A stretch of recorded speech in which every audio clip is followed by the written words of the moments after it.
Assalamualaikum warahmatullahi wabarakatuh. Yang terhormat kepada Ustazah Naila Rohmania selaku dosen pengampu. Perkenalkan, nama saya Lulu Nur Hidayah. Saya dari Prodi Manajemen Pendidikan Islam. Di sini saya akan menjelaskan tentang proposal penelitian saya, yakni yang berjudul Implementasi Gaya Kepemimpinan Ketua Asrama dalam Membentuk Karakter Disiplin Santri di Pesantren Darussalam Tugumulyo. Mengapa saya mengambil judul ini?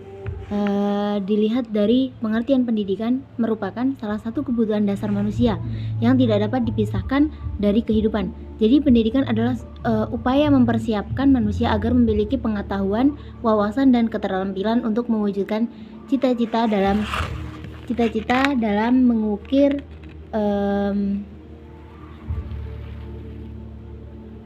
harapan dan tujuan seseorang.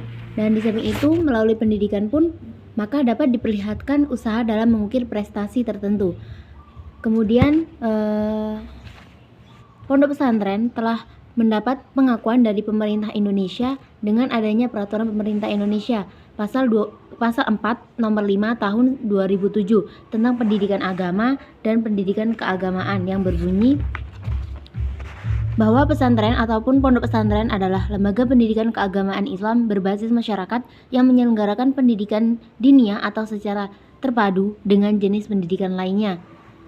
Jadi lembaga pondok pesantren ini diciptakan untuk mengajarkan agama Islam kepada pemuda-pemudi Islam yang di sampingnya mempelajari agama Islam. Anak didik pesantren dituntut pula untuk mengamalkan isi dari ajaran agama Islam, baik dalam masalah sosial, muamalah, hukum, amalan kepribadian, dan lain sebagainya. Pondok pesantren memiliki struktur organisasi dari santri, ustadznya, para asatidnya, ketua asrama, dan maupun pengasuh pondok pesantren.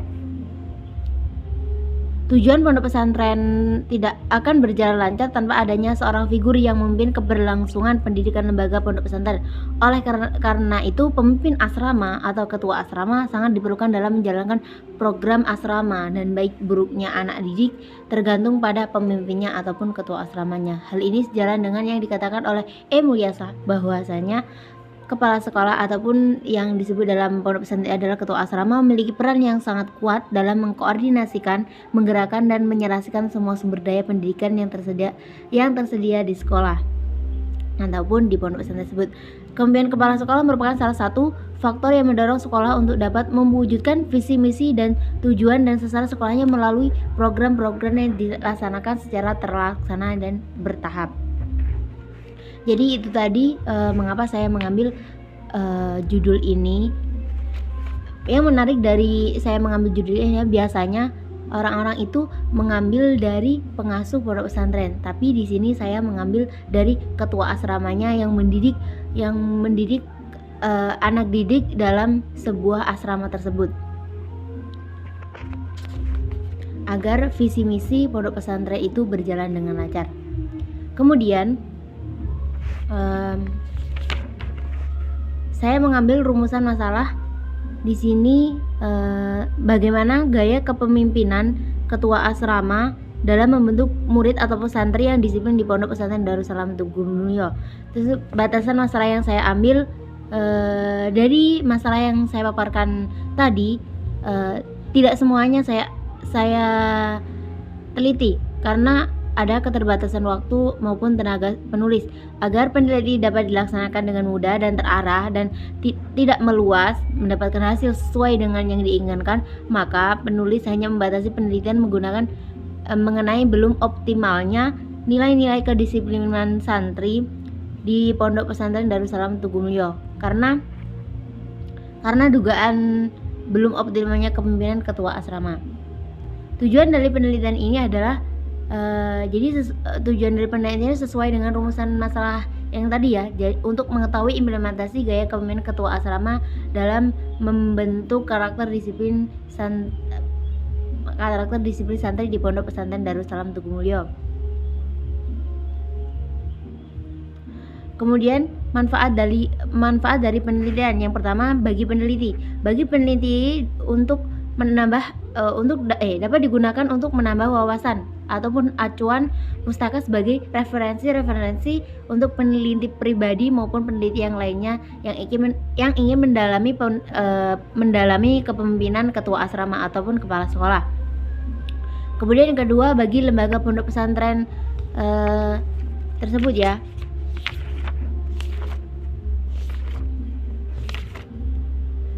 ini dijadikan sebagai saran ataupun masukan dalam mengembangkan pelaksanaan kepemimpinan sehingga dapat menunjang keberhasilan karakter disiplin. Kemudian bagi lembaga pendidikan, hasil penelitian ini juga dapat digunakan oleh lembaga pendidikan sebagai acuan pengembangan penanaman karakter disiplin di sekolah.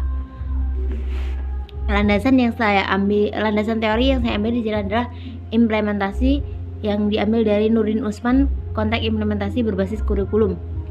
Implementasi merupakan suatu tindakan atau pelaksanaan dari sebuah rencana yang sudah disusun secara matang dan terperinci. Yang kedua, gaya kepemimpinan diambil dari Mulyadi dan Rifai dalam bukunya Manajemen Sumber Daya Manusia, bahwa gaya kepemimpinan merupakan pola perilaku dan strategi yang disukai dan sering diterapkan oleh seorang pemimpin dalam rangka mencapai tujuan organisasi. Kemudian pengertian dari pesantren. Pesantren merupakan tempat santri belajar mengaji. Pesantren sering juga disebut sebagai pondok pesantren ataupun berasal dari kata santri.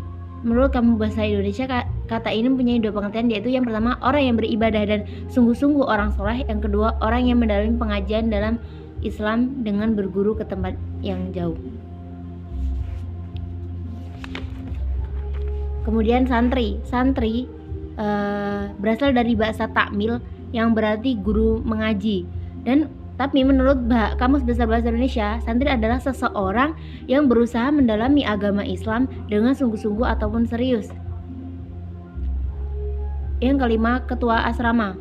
Nah, ketua asrama ini merupakan orang yang berada di sebuah asrama dalam lingkup pondok pesantren, di mana dia memiliki tanggung jawab untuk memimpin, mengawasi, mengurus semua hal yang ada di asrama, terutama anak-anaknya ataupun santri-santrinya yang ada di dalam asrama tersebut. Dan asrama tersendiri merupakan ini berasal dari bahasa dengan istilah derminotori atau berasal dari kata dermotorius, yaitu berasal dari bahasa Latin yang berarti a sleeping place, dengan pengertian bahwa keseluruhan bangunan dalam hubungannya dengan penggunaan pendidikan yang terbagi atas kamar tidur, meja belajar, dan penghuninya. Kemudian metodologi yang saya ambil dari penelitian saya yakni metodologi kualitatif dengan bentuk metode deskriptif kualitatif. Dengan pendekatan tersebut diharapkan dapat diperoleh pemahaman dan penafsiran mengenai makna dan kenyataan fakta relevan.